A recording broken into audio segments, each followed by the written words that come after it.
Bienvenidos a Planeta Roma, un podcast donde encontrarán toda la información sobre la actualidad del equipo más importante de la capital italiana, la Roma, con la conducción de Sam Rubio y los análisis de David Copa.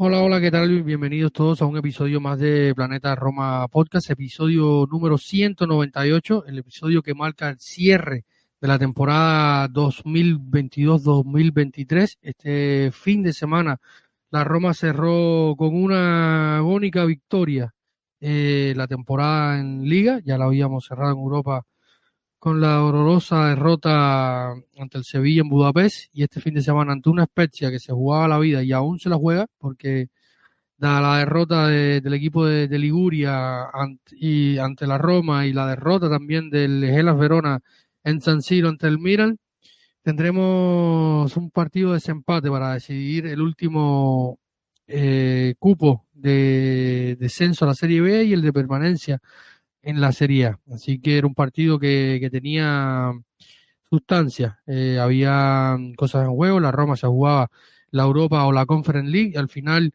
el juez Paulo Dybala dictó sentencia, y de esto vamos a estar comentando y un poco más, también abriendo las puertas al verano, al calciomercato, al episodio siempre de fin de temporada que hacemos por acá, por Planeta Roma, donde estaremos poniendo nota y valoración a la temporada, una temporada que tiene muchos matices. Y nada, esto es más o menos el menú de este episodio número 198 de Planeta Roma Podcast. Así que sin más, vamos a una pausa y volvemos a comentar todo lo antes mencionado, y por suerte no voy a estar solo por acá, me va a estar acompañando mi querido Santi Boys. Así que pausa y enseguida volvemos a los micrófonos de Planeta Roma Podcast.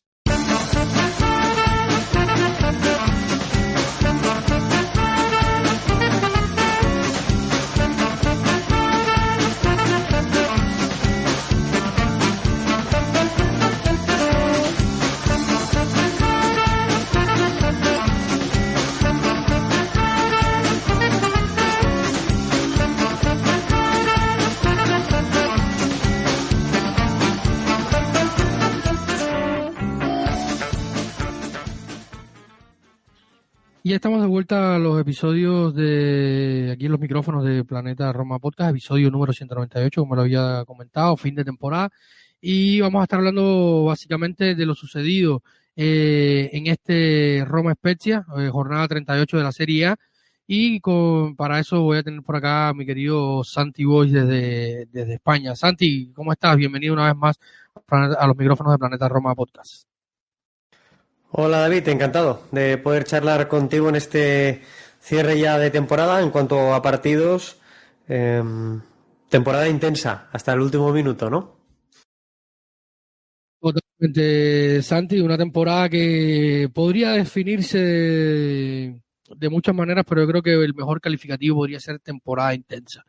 Y como yo creo que la mejor manera de encuadrar la temporada de la Roma es el partido ante la Spezia. Problemas de toda índole, sorpresas, lesiones, en fin, un partido que comenzó con sorpresas en el 11 en la previa. Ya habíamos tenido algunas confirmaciones, sobre todo de Sky Sport y Corriere dello Sport, que fueron los primeros que corrieron la voz. Paulo Dybala y Lorenzo Pellegrini, que habían salido entre los varios que salieron de Budapest, Hungría, extenuados, habían dado el sí a José Mourinho, que no estuvo en el banquillo por amonestación, acumulación de amarillas después de la vista en el Artemio Franchi de Florencia entre la Fiore. No estuvo en el banquillo, estuvo Salvatore Foti, que también fue expulsado ante las protestas del árbitro Maresca que como siempre la Roma, el arbitraje y la Roma siempre es una puesta en escena que es bastante pintoresca. Y en la previa, como les decía, Paulo Dybala y Lorenzo Pellegrini le hicieron un esfuerzo para jugar, en teoría, o al menos es lo que se dice. Y Paulo Dybala definió el partido. Un 11 que comenzó con Gianluca Mancini, Chris Smalling y Segi Shelley, que en defensa, con una defensa un poco dinámica, que en inicio parecía defensa de 3, luego fue línea de 4, después volvió a ser línea de 3 con los cambios. Miles Vilar en el arco, primer partido del ex portero del Benfica en el Olímpico, con Stefan Alcharawi en el carril izquierdo, Lorenzo Pellegrini, Brian Cristante, Eduardo Bove, Nicola Zalewski, Paulo Dybala y Andrea Belotti, que cerró la temporada del Galo finalmente sin ver la portería en la Serie A. Una temporada muy gris en cuanto a términos goleadores para Andrea Belotti. Las sensaciones que fue dejando, como siempre, un jugador muy entregado, pero termina la temporada sin goles. Santi, ¿te sorprendió la titularidad de Dybala y Pellegrini o te sorprendió más que ambos jugaran los 100 y tantos minutos que se jugó el partido? Más el segundo aspecto que tú comentas. Durante la semana en la web lo habíamos publicado. Se esperaba que Dybala tuviera minutos, que incluso fuera de la partida, pero todo el partido completo sí que me pudo sorprender más, viendo sobre todo tanto como el capitán como el argentino terminaron el partido y su participación en Budapest el miércoles anterior. Para mí la sorpresa fue esa, no que aparecieran. Sí que fue la sorpresa que comentabas de una defensa con cuatro componentes, pero bueno, quise entender por su sentido, su porqué, aunque creo que es evidente que cuando volvimos a la defensa de 3, la ocupación de espacios es mucho más automática, los jugadores se encuentran mucho más cómodos después de tantos y tantos minutos esta temporada, con ese dibujo, con esa estructura, y creo que la Roma se vio mejor en un segundo tiempo en el que el contexto de partido también te lleva a decantar el campo hacia la portería rival, ¿no? Pero bueno, mira, algo que me parece relevante por la temporada que hemos venido haciendo, David, es que, por ejemplo, en este partido ante el Spezia, más de la mitad de los pases de la Roma se completaron en campo rival, no en campo propio, sino en campo rival. Estamos hablando del Spezia, estamos hablando de jugarse la vida, de que poniéndose por delante el cuadro de Liguria tan tempranamente en el partido, pues ese era lógico que se echaran atrás, que guardaran más la ropa, que trataran de vivir mejor en campo propio y evitar contragolpes, pero aún así me parece muy valorable que más de la mitad de los pases de la Roma se hayan dado en campo rival. Sí, porque el entramado del partido nos llevó a esto, a una Roma que tuvo que ir a proponer, tuvo que ir a buscar el resultado. Empezando el partido, Nicolau pone el 1-0, una sorpresa también para mí un poco, con un gol dentro del área, tras un mal rechace, y de ahí en adelante la Roma tuvo que ir a buscarlo. Yo creo que perdón, yo creo que esto también muestra a las claras que este equipo sabe adaptarse a lo que proponga el rival y que tiene armas para hacer otras cosas que no solo sea defender, y yo creo que esto lo hemos visto durante toda la temporada. También a disposición de los actores que estén en el campo. No es lo mismo ir a atacar con Ola Solbakken o Eduardo Bove, que ha estado muy bien. No sé si Eduardo sea el mejor ejemplo, o quizás Gini Wijnaldum, por ejemplo. Gini Wijnaldum yo creo que es un mejor ejemplo para lo que quiero ilustrar. No es lo mismo ir a hacer este partido, o sea, en cuanto a la puesta en escena, de ir a buscar el resultado con Gini Wijnaldum y Ola Solbakken, que con Lorenzo Pellegrini y Paulo Dybala. O sea, cambian ciertas cosas, técnicas, movimientos, como tú lo decías, ocupación de espacio, y movimientos y la calidad de los jugadores, evidentemente. Y al final el equipo lo logró. Santino fue siempre, o sea, y otra vez la mala fortuna, ayer me fui a la cama con la pendiente de buscar finalmente el detalle de los disparos globales a los palos en todas las competiciones, porque otro disparo más a los palos, otras oportunidades más muy claras falladas, tanto al inicio como al final, y ya comienza a tornarse preocupante, también si pensamos en la lesión de Tammy Abraham, que forma parte de la historia del partido. Bueno, que creo que esto lo podremos tratar en profundidad en el programa que hagamos aquí de las notas y valoraciones de temporada global. Que se golpee el palo, más allá de la mala fortuna, también evidencia de que se están teniendo oportunidades, que se generan ocasiones de gol. Y creo que eso no podemos obviarlo, o la pena no nos puede llevar a pensar que no generamos ocasiones de gol.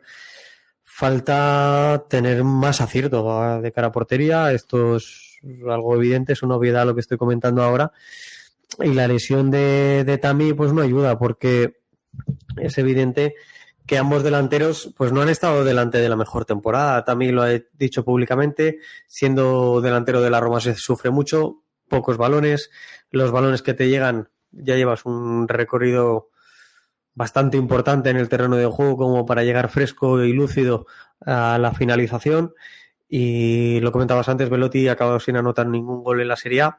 Es anecdótico si no fuera delantero. Siendo delantero es una mancha en el expediente que no le dolerá a nadie mucho más que a Andrea.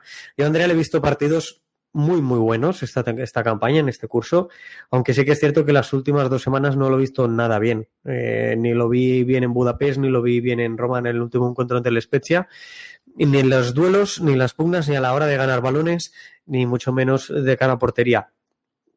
Esa es mi apreciación sobre él. Insisto, más triste que él no habrá nadie. Se veían imágenes suyas en el banquillo una vez ya sustituido. Y a mí es lo único que se me venía a la cabeza viendo esto. Es pobre Belotti, ¿no? ¿Qué le iba a decir? Porque yo estoy convencido de que él tiene voluntad de quedarse y que pocos proyectos mejores tendrá que la Roma sobre la mesa. Entonces, no me cabe ninguna duda de la voluntad del galo de permanecer en Roma. Creo que es útil, creo que vale la pena, y que lo único que puede llevarle a una campaña peor que esta es tener una lesión grave, que ojalá no sea así, porque la de Tammy Abraham ya la tenemos en el bolsillo. Analizando el partido y lo que hemos venido comentando acá durante toda la temporada con el tema de los carrileros, me gustó el partido de Zalewski. Finalmente el gol se lo dieron a él. El Chavo también hizo un buen partido, y el partido de Christian Smalling, que recién estaba leyendo este 11 que hace Opta, teniendo en cuenta los datos. Vemos que Opta es una web estadista y tal. Fue uno de los mejores centrales de la liga, incluido en el 11 de Opta, y el que menos, con más de 2.000 minutos, de los que menos falta hace Santi. Yo creo que por ahí fue el partido. Para mí fueron los que más me gustaron del partido. También Mancini, gran partido de Mancho, que al final salió y se quedó en la banda ahí animando los suyos. Parecía un entrenador más, porque al final Foti, como decía, fue expulsado por la falta, o sea, por discutir con Maresca. ¿Quiénes te parecieron los mejores del partido? Yo coincido a grandes rasgos. Para empezar por este último que tú comentabas, pues Gianluca Mancini, jugador con más participación en el juego, jugador además con más pases en progresión, con más pases que adelanta a la altura del balón, y muy buen porcentaje, un 90% de porcentaje en sus pases. El tercero que más balones largos metió. La Roma metió muchos balones largos en este partido, los utilizó con un porcentaje muy alto, en torno a un 70%. Es un porcentaje muy, muy, muy relevante. Insisto, hay que tener en cuenta el contexto del encuentro y el rival que hay enfrente, pero aún así un 70% de pases de un total de 97 intentados es un porcentaje muy, muy, muy bueno y poco usual. Mancini también tiene una parte muy positiva, y es que te genera opciones en construcción. En alguna ocasión venía a recibir muy bajo Cristante cuando el Spezia, que lo pudisteis ver sentado sobre el campo o con una disposición de 5 atrás, muy atrás, menos carrileros y más defensores. En este caso, 3 centrocampistas y con Yassi y con Nzola como puntas. En ocasiones cuando venía muy abajo innecesariamente Cristante a entrar en contacto con el balón, se nos quedaban demasiados jugadores por detrás del balón y con muy pocas opciones por delante. Con tanto jugador del Spezia, necesita la Roma saber ubicarse mejor entre líneas. Y aquí Mancini hacía bien la lectura de si venía muy abajo a recibir Cristante, el ofrecerse por el carril, empujar en este caso ya cuando jugaban con 3 defensas atrás a Zalewski mucho más arriba, incluso desdoblarlo. Lo hemos visto en muchas ocasiones durante la temporada, aprovechar el espacio entre carrilero y central exterior o entre lateral y central, intentando hacer percusiones para generar opciones de pase. Sin duda alguna, para mí Mancini es un valor para la Roma. Luego yo también me quedaría como mejor del encuentro probablemente con Nicolas Zalewski. Desde el punto de vista que en la primera parte es lo único rescatable, o prácticamente lo único rescatable. La Roma avanza metros por la banda izquierda y lo hace gracias a que el jugador polaco y el talo polaco trata constantemente una y otra vez de encarar a su rival. Cuando tú no tienes facilidad para enlazar pases en campo rival, esa opción te la da el 1 contra 1. Y Zalewski aquí no se escondió absolutamente nada. Lo probó una vez detrás de otra de forma incansable. Podemos decir que cuando está muy cansado se le nota la precisión en los pases, que le baja ostensiblemente. Podemos decir que en ocasiones no decide bien, pero es un muchacho que lo intenta y que no tiene miedo, y está algo que te porta valor. En esa banda izquierda del primer tiempo compuesta por él y por el Shaarawy, sin duda fue de lo mejorcito del encuentro. Yo destacaría a otro jugador que es a Matic. A Nemanja Matic, cuando entra en el encuentro, es un jugador que es habituado en este 2023 a amasar mucho el balón, como si fuera un playmaker en baloncesto. Toca bastantes más balones, intenta muchísimos más pases de los que hace Eduardo Bove, para que lo tengamos en cuenta. Bove juega 63 minutos, Matic 27. Y que se va prácticamente al doble de pases intentados, Matic. Entonces, es un jugador con el que el equipo se siente muy seguro cuando el balón pasa por él y con que un jugador que busca mucho tener la posesión y que nos da algo que no tenemos en la plantilla, que es esa parte de registra que te ayude a construir el juego desde una posición un poquito más baja, pero con la ambición de buscar posiciones más adelantadas y no conformarnos con un pase horizontal, que eso no lleva a ningún lado. Sin duda, yo quisiera que no nos fuéramos a la temporada o al verano, a la pausa, solamente para seguir viendo jugar a Matic, que está en un nivel realmente espectacular. Y esperemos que no. Ahora ponía una foto en redes sociales con su esposa y como 400.000 maletas, y el propio Matic estaba riendo de esta situación. Esperemos que las vacaciones no le saquen el buen momento de forma que está teniendo Matic, que ha sido también incluido en el 11 de la temporada de la Europa League, y sin duda el 2023 espectacular. Santi, hablando de jugadores, movimientos tácticos y tal, te voy a hacer una pregunta sobre un jugador rival que se habla mucho y quería aprovechar esta oportunidad. Ya lo hablaremos más adelante con más profundidad, pero rápido, sin mucho, para dejar un poco el sabor de calciomercato ya en el aire. Si tú eres el director deportivo de la Roma ahora y tienes que reemplazar a Tami, que vamos a estar hablando un poquito más adelante de él, y tienes el saldo para ir por él, ¿irías por Nzola? No. No. Nzola tuvo una campaña muy buena hace 2 cursos, si no recuerdo mal. Este año creo que sus prestaciones, como las del equipo en general, han disminuido. Sí que es cierto que por condiciones pues puede representar un perfil de jugador interesante, capaz de recorrer muchos metros, de ser fuerte en el cuerpo a cuerpo y en los duelos, pero pero ahora mismo, tal y como está conformada la plantilla de la Roma, presuponiendo una continuidad de Belotti, una llegada de Shomurodov, que no sé yo si se podrá quedar o no, ahora mismo no me aventuraría a un Nzola que, si no recuerdo mal, hace semanas, hace un par de meses, renovó su contrato por el Spezia. Estoy hablando de memoria, me podría equivocar, pero ahora mismo me genera dudas. Y sin embargo, hace un año te podría decir que sí, ahora mismo me genera dudas. Es más, hace un año hubo gente en Twitter que me preguntó sobre si Nzola me parecía un buen fichaje para la Lazio, y yo decía que sí. Su temporada este año me causa bastantes más dudas que certezas.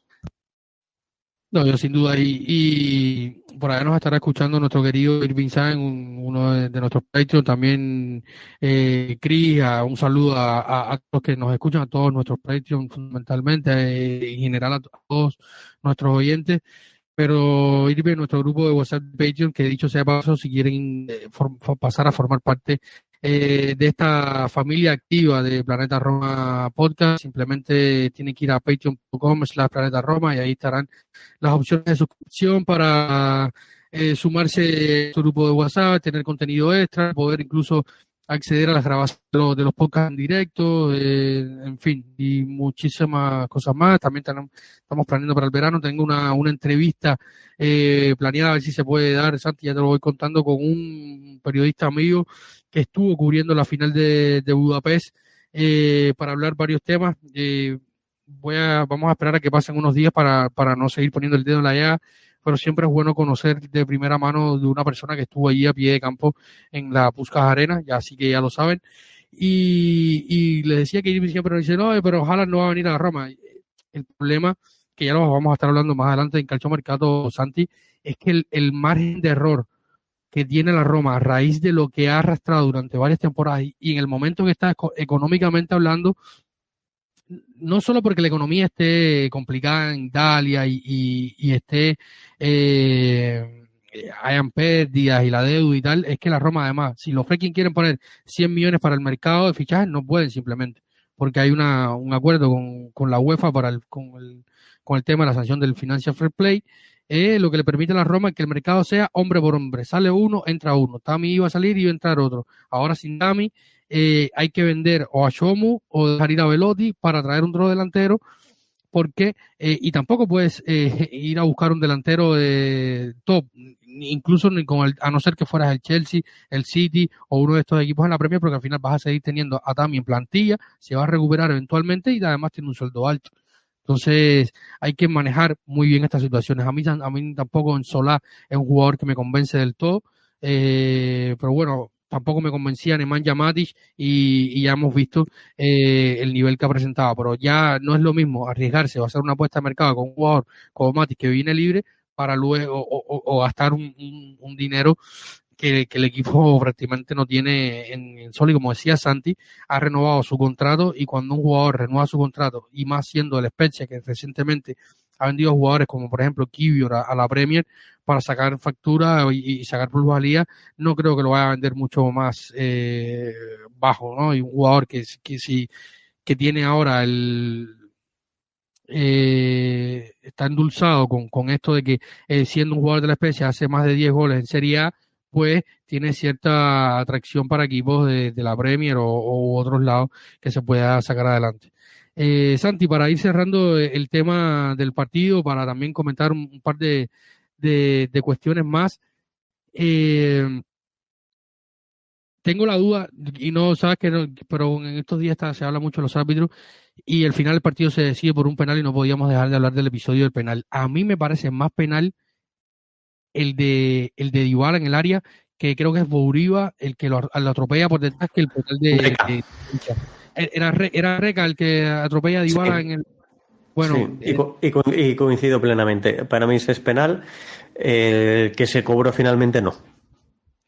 Exacto, yo creo que por el tema está en la cuestión de los criterios, porque son faltas similares, lo que yo creo que la de Elcha, siendo en carrera con dos jugadores, no sé, pero a mí me parece que ya, o sea, cuando es la repetición de jugada de Dybala, está desplazado tanto por arriba con el hombro como por abajo. O sea, para mí la primera era clarísima y esto hubiera evitado un poco más de sufrimiento, ya que comenzábamos hablando de sufrimiento la temporada y el partido y todo, ¿no? Sí, a mí el gesto del Shaarawy en el que las dos piernas van hacia adelante a la vez me parece demasiado antinatural como para entender que viene propiciado por un contacto, y sin embargo coincido en que la carga que le hace Reca Dybala considero que no es plenamente legal, porque además hay un contacto abajo con el pie, sobre el pie de apoyo de Dybala, bastante claro, lo suficiente como para que sorprenda notablemente que no se cobrara. Me sorprendió y mucho, pero bueno, el arbitraje tiene muchos puntos de mejora. En realidad, entiendo que es muy complicado, el VAR está para ayudar y no sé hasta qué punto se está dando un buen uso del VAR. En líneas generales, hablo del arbitraje italiano en líneas generales, que me parece mejorable, pero como sabéis, vivo en España, sigo la Liga Española, estamos todos un poquito igual. Por desgracia. Entonces no sé si debemos rebajar el nivel de exigencia, de expectativas, o no sé cuál es el problema con el arbitraje, pero en este caso sí me pareció que el penal de Reca era claro, y sin embargo el otro yo no lo habría cobrado nunca en la vida. Tenemos que hablar del momento triste o el momento más triste del partido. También ahora entró en el minuto 64, sale en el minuto 80. A mí me dio muchísimo miedo. Yo pensé que incluso cuando hablan de esguince y no de rotura, ya para mí es como haber encontrado el santo grial, porque el movimiento de la pierna, siendo un jugador tan espigado, Tammy, me dio muchísimo miedo. Pensé absolutamente lo peor de lo peor. De momento se habla que podría ser hasta marzo del 2024, hay diferencias en los tiempos, Sky, Gaceta, Corriere dan tiempos diferentes, probablemente habrá que esperar, siendo un esguince que baja quizás un poco la inflamación, parece que sí necesitará cirugía. De hecho comentaba este mismo lunes 5 de junio que hablaba, era Emanuele Sotti, periodista de la Gaceta del Sport y que cubre a la Roma, para el diario Rosa en Teleradio Estéreo, que ya se están haciendo las gestiones para ver dónde se va a operar, las últimas operaciones de los jugadores de la Roma. Bueno, Kumbula se operó en Milano, quizás por el tema de los especialistas o el tema de la rotura de ese ligamento particular, de la lesión de él. Los últimos jugadores importantes de la Roma se han operado en Austria, creo, en Suiza, en la clínica de Saint Moritz, que es donde que tienen acuerdo los Freckin. Pinta feo, Santi, lo de Tammy, ¿verdad? Sí, ya las imágenes son duras, son difíciles de ver. Hay una hiperextensión de la extremidad de la pierna muy, muy, muy fea, que enseguida hace saltar las alarmas del propio jugador con un dolor muy, muy visible. Y en estas situaciones no sabes que sin ser especialista, porque probablemente ellos sí que lo sepan, no sabes qué acaba siendo mejor, si una rotura o una elongación de este estilo tan difícilmente recuperable que tengas que pasar por quirófano igual, porque a tiempos de recuperación estamos hablando de que probablemente esta lesión sea más difícil o más larga de recuperar que una rotura en sí. Yo he estado en aquella época en la que Zaniolo tuvo dos consecutivas. Recuerdo conversar contigo por Twitter a raíz de la que se produce con la selección italiana en Países Bajos, y comentarte que yo he sufrido una rotura de ligamento cruzado de la pierna derecha, en este caso de mi rodilla derecha, y los tiempos de recuperación son bastante estándares. Es una lesión fácilmente secuenciable. Sin embargo, el esguince nos estamos yendo a un tiempo superior, y en algunos casos no requiere cirugía, en otros sí. Hay que ver cómo el músculo acaba de recuperar, no es la sustitución propia del músculo. Entonces, no lo sé, me genera muchas dudas, pero es evidente que a Tammy, por mucho que lo pudiéramos tener para finales de año, es que hasta el 2024 no será un jugador operativo, un jugador realmente útil y metido en ritmo, con lo que es una lástima, porque la temporada tampoco ha sido buena y acabarla así es la peor de las maneras.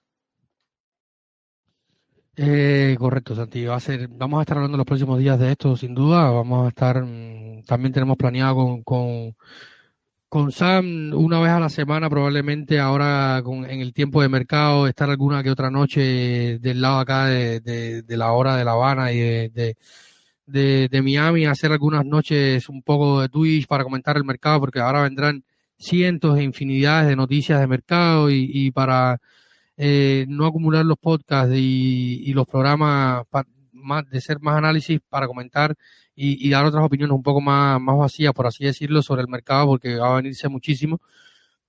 Probablemente no sea un mercado tan intenso para la Roma como el pasado, o bonito, por así decirlo, pero este sí va a ser muy trabajoso. Ya lo decía Pinto en la previa del partido, que tenía mucho trabajo que hacer, y después de la lesión de Tamin, no quisiera estar yo en el puesto del portugués. Santi, vamos a ir a una pequeña pausa. Ya, como sabemos, la Roma estará jugando Europa League la próxima temporada, Bombo 1. La final es en Dublín, una final, un lugar, un estadio que tiene historia para José Mourinho.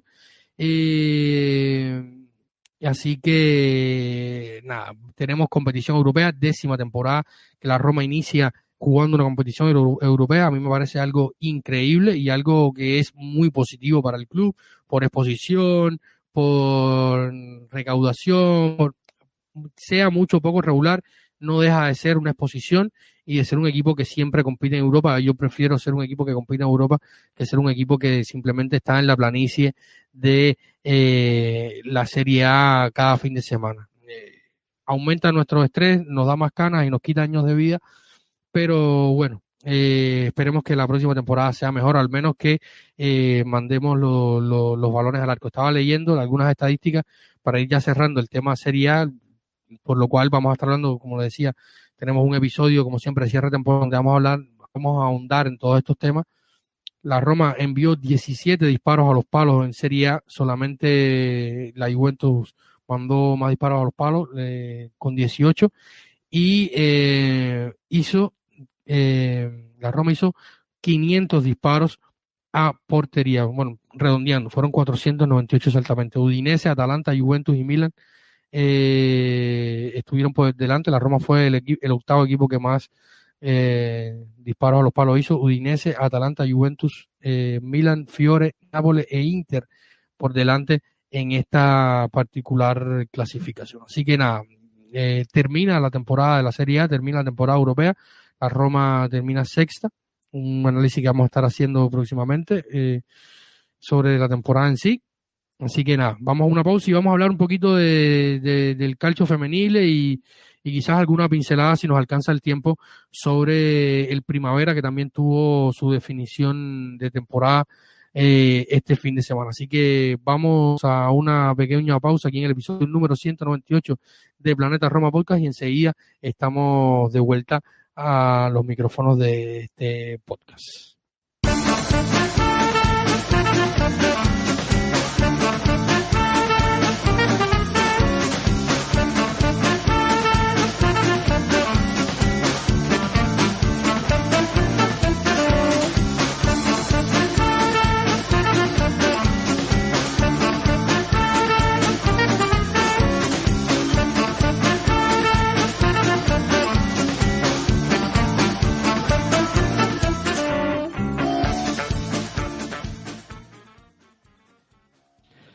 Santi cerró la temporada también de el calcio femenil, para una temporada histórica para la Roma, primer scudetto de un equipo que fue creado hace solamente 5 años, parece poco, pero han sido 5 largos años, un equipo donde ha ido creciendo progresivamente. De hecho, este mismo lunes acaban de fichar un fichaje más de una jugadora que llega desde otra japonesa, que llega desde el Bayern Múnich y cerró, como decía, este fin de semana la liga, o sea, la temporada con la derrota de la Roma en el agregado ante la Juventus de Turín, 1-0 en un partido de que, si miramos los fríos números, para los que no pudieron verlo, la Roma fue superior. La Roma sin duda es hoy probablemente el equipo que mejor fútbol practica dentro del calcio femenil italiano, no por gusto llegó a donde llegó en las competiciones europeas, que estará la próxima temporada también jugando Champions League. Un partido donde se enfrentábamos a las grandes dominadoras. De hecho, en una temporada mala para la Juventus se veían también un título con un partido que la Liga ganó, se terminó 1-0 en el 90+3 en el agregado. Bárbara Baonesa anotó un gol por 0. Salía la Roma con Valentina Giacinti, Javi, Andresa, Gigliona, Grey, Giuliano, Di Guglielmo, Linari, Karina Wenninger, Elisa Bartoli, la capitana, y Shiashar en el arco. ¿Qué partido tuvimos, Santi, en Salerno, y qué el Estadio Arequi fue donde se realizó la final de la Copa Italia Primavera? En el Estadio Arequi de Salerno fue donde se realizó la final de la Copa Italia. Bueno, la sensación, dicho de forma resumida, la sensación que me quedó es que la Roma perdió el partido, pero porque en cierta manera lo quiso perder. Cuando inició el encuentro la Roma sí que fue bastante más agresiva. Creo que en los primeros 30 minutos y últimos 30 minutos del encuentro fueron de la Roma, con muchas llegadas por banda. En un primer caso, a través de las botas, de los pies de Beneta Gliona, que normalmente por la banda derecha, pero se intercambiaba bastante la posición con la noruega Emil Hovby, pero evidenciando que Gliona era la que estaba llevando más peligro en esta fase del encuentro. En el tramo final, sin embargo, fue la noruega. Gliona, yo me atrevería a decir que a lo largo de la temporada el 11 de la Roma es muy, muy, muy definido. Apenas podríamos entrar en la duda de dos posiciones, por no decir solo una, y si tuviéramos que quedarnos con una, es una rotación bastante clara de Benedetta Gliona y de Anna Maria Serturini. En este caso, cuando salió Serturini en el segundo tiempo, Hovby cogió mucho más peso en el ataque de la Roma por la banda derecha, y creo que tuvimos ocasiones suficientes como para poder abrir el marcador. Nos faltó contundencia y nos faltó continuidad.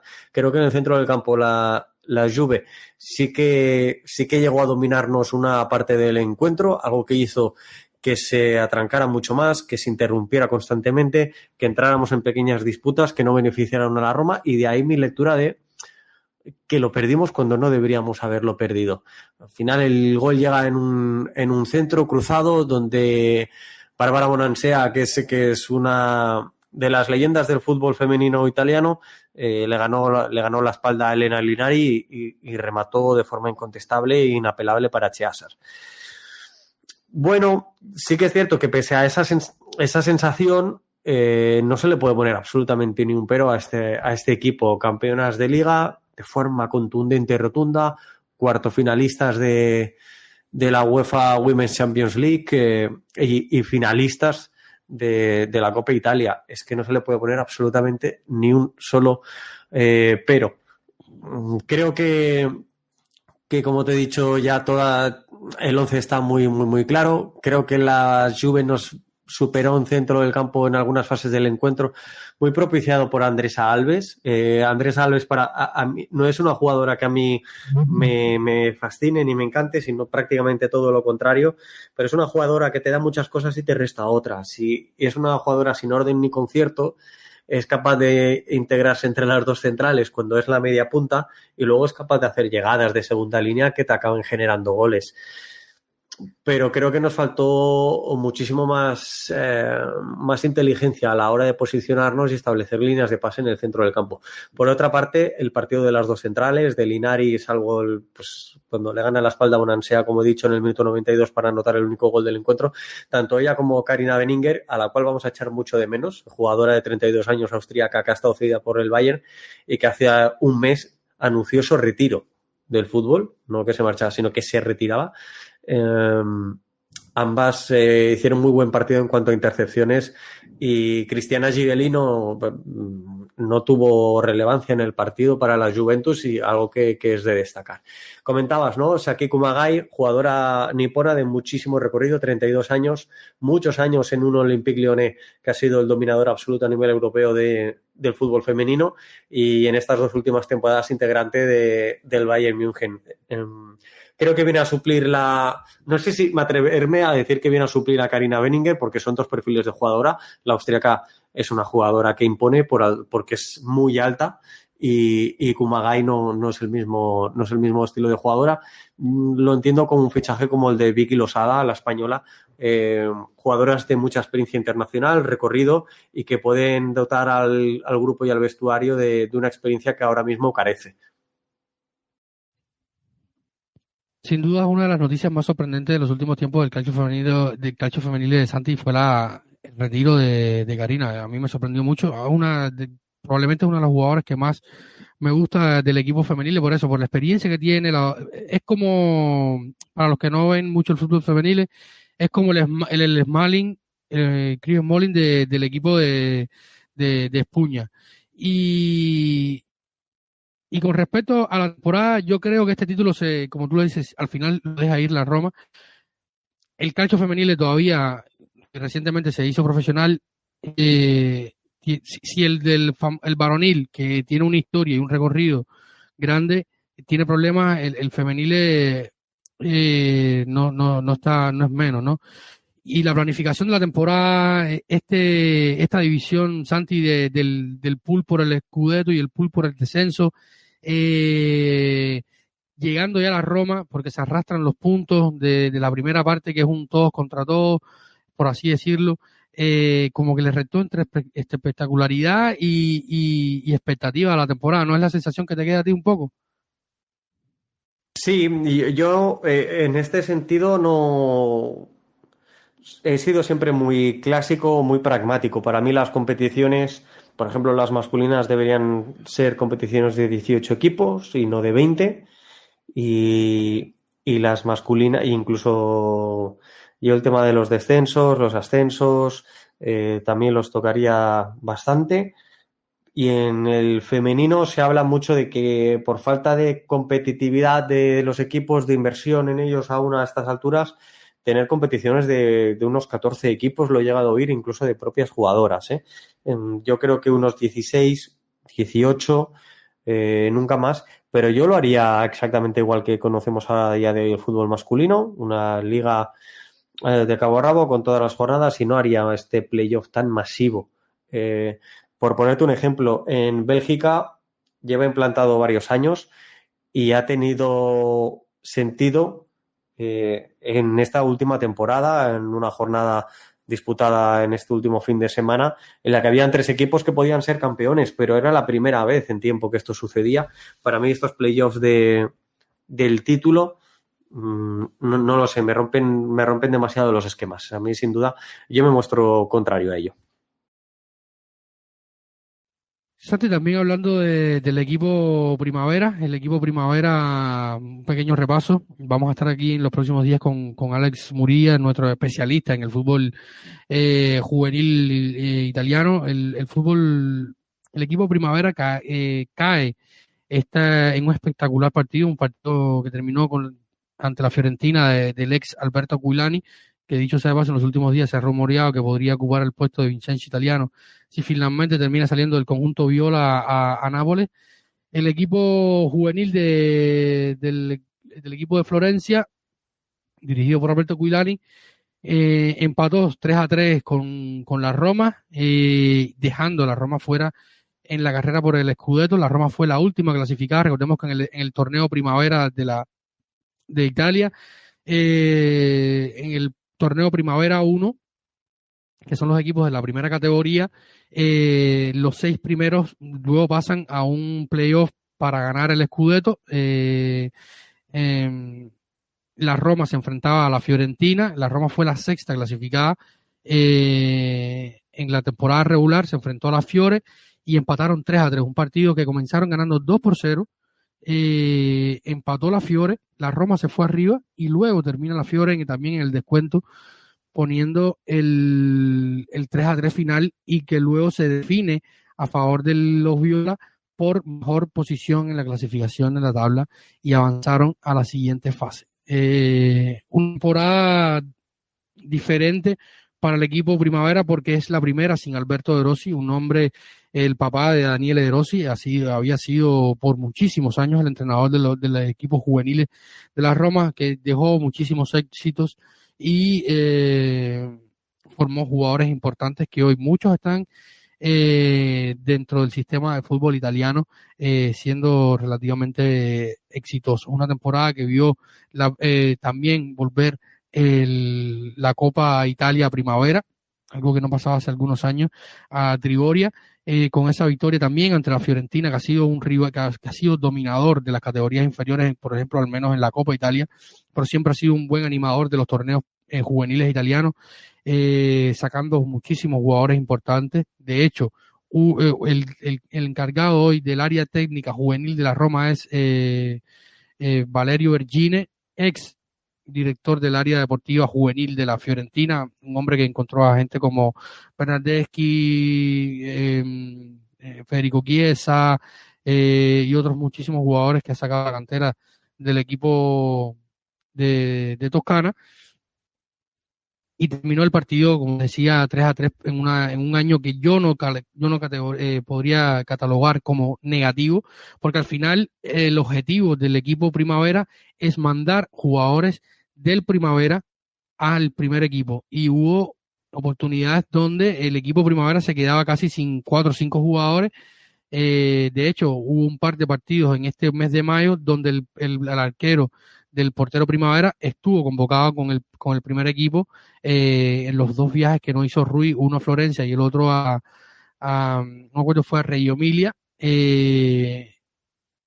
Estuvo el portero del equipo Primavera convocado y además tienen a Faticanti con el equipo italiano sub-20 en el Mundial sub-20, que dicho sea de paso, el equipo italiano sub-20 está en las semifinales del Mundial sub-20, eliminaron a Colombia, se enfrentarán a Corea y firmando por tercer Mundial consecutivo una buena actuación, porque nunca Italia sale como favorito. De hecho, nunca ha ganado un título de estas categorías a nivel mundial. Un equipo que está comandado sobre todo por Cesare Casadei, uno de los grandes talentos del fútbol italiano, a pesar de que para mí el técnico es lo más pobre del equipo, Santi.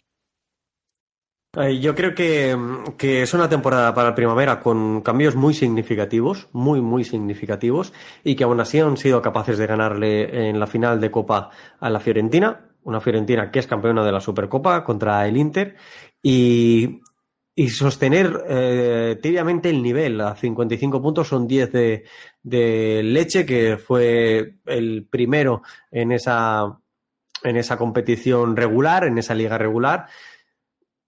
Igualado a puntos al Inter, pero el Inter se queda fuera de la pelea por el título. Y con una Atalanta con 42 puntos. Hago referencia al Atalanta y al Inter porque son 2 muy buenas canteras en Italia. Y sin embargo, la Roma ha quedado por encima de ella. Y perder contra la Fiorentina, como tú has dicho, en los cuartos de final, empatados a 3, es que no es un mal resultado. A nivel resultadista, la temporada de la Roma no es mala. Es una Roma tremendamente goleadora, que es cierto que también encaja bastantes tantos, pero tremendamente goleadora. En liga regular, vuelvo a hacer referencia con ese término para que me entendáis, ya fuera del playoff por el título, 70 goles, solo uno menos que la Juventus, la máxima anotadora, pero eso son casi una veintena más que los equipos que le han quedado por arriba. Lecce 56, Torino 54, Fiorentina 54, Sassuolo 53. Hay una diferencia bastante notable. Así que, como tú decías, lo importante es que se pueda nutrir el primer equipo de jugadores cada vez más formados, sí, pero aún insistiendo, cambios muy significativos esta temporada, los que han afectado a la Roma Primavera y sin embargo han dado la cara, y de qué manera. Sí, Santi, y no solo se quedó el Inter fuera de los playoffs por el Scudetto, también se quedó el Milan, que estuvo, o sea, le afectó evidentemente las 2 competiciones al Milan, que estuvo compitiendo hasta las últimas instancias. Se quedó fuera o sea, estuvo hasta las últimas instancias en la UEFA Youth League y o sea, esto demuestra que el nivel, o sea, son 18 equipos en el torneo Primavera 1, porque hay varios torneos primavera, o sea, creo que son 3 categorías del torneo Primavera. Lo otro curioso del torneo Primavera es que el Napoli, siendo campeón de la Serie A, el equipo Primavera del Napoli desciende al torneo Primavera 2. Este mismo lunes se estaba efectuando el otro partido que lo estaba siguiendo con el rabillo del ojo allí, el Leche Sassuolo, el Leche que quedó primero en la Serie A, con la curiosidad de que es el equipo de los 18 que están en el torneo Primavera que menos jugadores italianos tienen dentro de su organigrama, y así todo terminó liderando la temporada con 65 puntos, 2 más que Torino o Fiorentina, que fueron segundos y terceros clasificados. Quería repasar un poquito el 11 del último partido. Lo tengo por acá, déjame ver si lo tengo por acá. La semifinal, ajá, el 3-3. Salió Baldi, que es el arquero del equipo Primavera, con Misori, que ya lo hemos visto debutar, salió de capitán en esta oportunidad, porque no estaba ya como Faticanti. Keramitsis, que en los últimos días podría salir, se comenta eso al menos en Sky Sport. Chiesti, que es el otro central, Mateo Falasca, de lateral izquierdo, en un 4-3-3. Martin Betkal, como número 5, de Alessio, que es otro jugador que asciende del sub-17 o del sub-18 ante las bajas que tenía Guidi. Pagano, que jugó de 10, un volante mixto ofensivo muy bueno, Cherubini por izquierda, Casano por derecha, con Cristian Padulá en la punta de ataque. Pagano y Padulá fueron los autores de los goles, además de Matías Manini viniendo desde el banquillo, así como Jordan Marciniak, que es el polaco o el colorado que hemos visto alguna que otra vez en el primer equipo, que está a préstamo desde el Legia Varsovia, la memoria no me traiciona, y que probablemente tampoco continúe en equipo. Así que un pequeño repaso, pero como les decía, vamos a estar hablando más adelante de esto con nuestro querido Alex Murilla. Santiago, ¿más que agregar? ¿Alguna información más que quieras decir sobre esto para ir cerrando? No, todo listo. Como tú dices, creo que vale la pena tener una parte con Alex, tratar tema de la temporada histórica del femenile y las andanzas de este primavera con él. Exactamente, así que nada, cerramos aquí el episodio número 198 de Planeta Roma Podcast, casi una hora de episodio, así que nada, hemos estado hablando bastante de algunas cuestiones. Como les decía, se vienen ahora los episodios de análisis, calcio mercato, preguntas y respuestas. Santi, como les decía, en otro momento va a estar haciendo también algunos programas especiales para este verano. En fin, tenemos mucho contenido. También tuvimos este mismo lunes 5 de junio a Sami Arión por allá por Twitch y tal, grabando, haciendo un episodio, como siempre comentando, analizando ciertas cuestiones.